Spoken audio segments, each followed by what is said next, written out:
حضور پاک صلی اللہ علیہ وسلم کی بارگاہ میں ایک مہمان آتا ہے رات کے وقت، اور حضور صلی اللہ علیہ وسلم اپنے صحابہ میں فرماتے ہیں ہے کوئی جو میرے مہمان کی مہمان نوازی کرے، اللہ اسے جنت سے کھانا کھلائے۔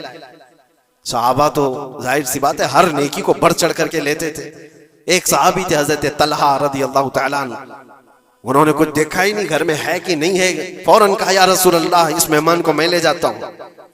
حضور پاک صلی اللہ علیہ وسلم سے درخواست کی اور لے کر کے گھر آ گئے۔ پتا چلا بیوی کو نے کہا پہلے تو ہمارا خود کا ہی کھانا نہیں ہے، آپ مہمان بھی لے آئے۔ صحابی رسول نے اپنی بیگم سے پوچھا کتنا ہے؟ کہا ایک آدمی صرف کھا سکتا ہے۔ اور گھر میں کتنے لوگ ہیں؟ شوہر، بیوی اور ایک چھوٹا بیٹا، اب ایک مہمان آیا ہوا ہے۔ صحابی رسول نے اپنی اس فکر کا اظہار کیا بیگم سے کہ اب کیا ہوگا، ایک آدمی کھا سکتا ہے اور 4 لوگ یہاں موجود ہیں۔ اللہ اکبر، وہ خواتین بھی حضور کے زمانے کی کیسی تھی۔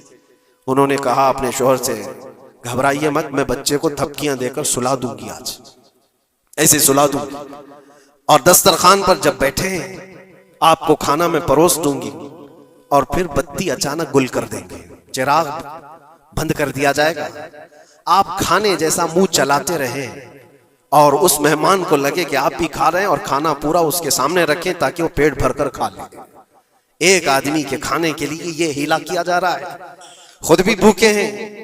ایسے ہی ہوا، دسترخوان بچھایا اور صحابی رسول نے کھانے کا برتن ان کے سامنے پیش کیا، اور اچانک چراغ کو بجھا دیا گیا، اندھیرا ہے۔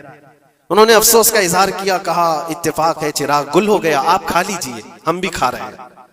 اور سارا کھانا اس مہمان کے سامنے رکھا، مہمان کو یہ لگتا رہا کہ یہ لوگ بھی کھا رہے ہیں، اور پورا کھانا وہ پیٹ بھر کر کھا لیا، شکم سیر ہو گیا۔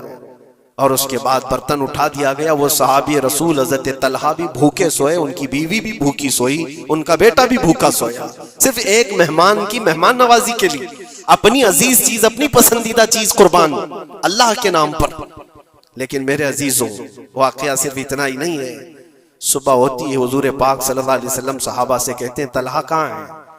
حضرت طلحہ اس مہمان کے ساتھ آئے، حضور دیکھ کر مسکرانے لگے، طلحہ تمہاری مہمان نوازی کی تعریف جنت میں فرشتوں کے درمیان ہو رہی ہے، اللہ تبارک و تعالیٰ تمہاری مہمان نوازی کی تعریف فرما رہا ہے۔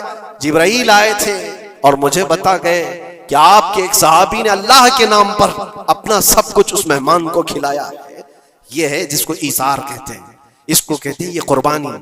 پیٹ خالی ہو اور دوسرے کا خیال ہو، پیٹ بھر جانے کے بعد تو پھر وہ ویسٹیج دینے کی بات آتی ہے، اپنے گھر کا بوجھ نکالنے کی بات آتی ہے۔